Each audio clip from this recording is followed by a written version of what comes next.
या मेरा मॉनिटर बढ़ा दो ना।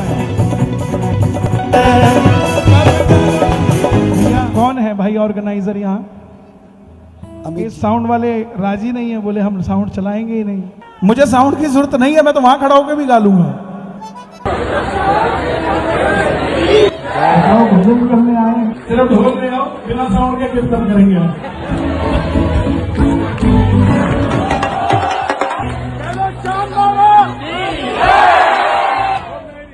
और साउंड भी इंद्रेश जी का ही मुझे बाद में पता लगा कि लगा है। महाराज जी के साथ तो चलने वाले लोग बड़े शालीन लोग हैं, महाराज जी खुद बड़े अच्छे हैं। मेरा व्यक्तिगत उनसे प्रेम भी है, परिचय भी है, वो बात अलग है। आज व्यस्तताएं रही, मिल नहीं पाए। लेकिन मैं एक बात कहना चाहूंगा, जो ऑर्गेनाइजर थे जिनका ये कार्यक्रम था, मैं उनमें से सिर्फ सिंघल जी को जानता हूं, पूरा नाम मुझे नहीं पता उनका, और शायद ये भी ना हो।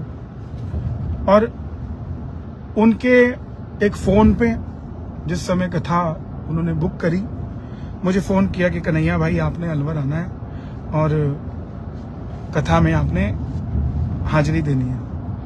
हमने उनसे चर्चा करी कि इतना इतना पैसा है, हम लोग लेंगे, आप देंगे तो हम आ जाएंगे। उन्होंने कहा ठीक है जी, आ जाओ, आपको हम करेंगे। हमने कोई किसी तरीके का कोई एडवांस नहीं लिया, क्योंकि प्रेम प्यार की बात है। लेकिन मैं आज सारे कलाकारों से, चाहे छोटा है चाहे बड़ा है, कोई भाई बंदी नहीं बची है। साउंड नहीं चला, मैंने साउंड वाले को कहा कि भाई इसको चलाओ, तो वो बदतमीजी के साथ वहां गलत गलत इशारे करने लगा मंच पे मुझे। वो किसी को नहीं दिखे होंगे, क्योंकि सबकी नजर यहां होती है गाने वाले पे। मैंने उसको ये तक भी कहा कि माता पिता ने संस्कार तो दिए होंगे। उसके बाद वो छोड़ के चला गया।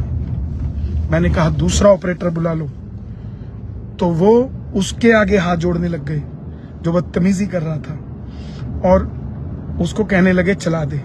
मैंने फिर भी माइक को पकड़े रखा, छोड़ा नहीं। फिर गाने की कोशिश करी और फिर उसमें विसल होने लगा और साउंड नहीं चला। मेरी माइक की आवाज मुझे जो मॉनिटर में चाहिए थी बिल्कुल नहीं चला। मुझे इतनी बेइज्जती करने के बाद भी जो सिंघल जी थे, जो संस्था के थे, उन्होंने कहा आप गाइए। तो मैंने कहा मैं आपकी बात रखता हूं, लेकिन मैं इस पे नहीं गा सकता। मैं भक्तों के बीच में जाके बिना साउंड के, बिना म्यूजिशियंस के गा लूंगा, लेकिन मैं इतनी बदतमीजी के साथ, जो बदतमीजी करता हो, ऐसे साउंड वाले के साथ मैं काम नहीं गा सकता। प्रेमियों, मैं इतनी सी बात कहना चाहता हूं कि पहले एक इल्जाम लगा मुझ पे कि 25,000 कमीशन है। उसने माइक उठाया और बोल दिया 25,000 कमीशन लिया, इसलिए मेरे साउंड के लिए बोल रहे हैं। आज वाला बोलता है कि मैं चलाता ही नहीं। उससे पहले एक बोलता है कि देख लो जैसे करना है। मतलब क्यों संस्था वाले किसी कलाकार को बुलाते और उसके कहने की साउंड क्यों नहीं लगवाते?